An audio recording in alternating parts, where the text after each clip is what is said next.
Okay. A nutshell. A nutshell. Kad koristimo ovu frazu.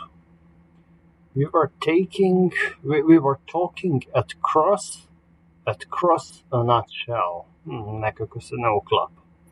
It's quite late so let's get straight to. Hajdemo direktno na a nutshell. Let's get straight to a nutshell. Ne kažemo tako. We don't have much time, so let's put your report in a nutshell. Da stavimo tvoj izveštaj. Let's put your report in a nutshell. Upakovati izveštaj. Ok, to je rešenje. Dakle, ali da vidimo šta je još ponuđeno. Well, most of the time he is beating about the. On je išao unaokolo. To znači, to je fraza koja znači išao je unaokolo. Nije direktno pričao. Nije direktno pogodio u centar mete. I nastavlja kaže, I didn't learn anything specific.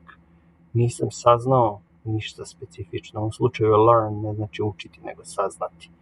I didn't learn anything specific. So the answer is this. Okay.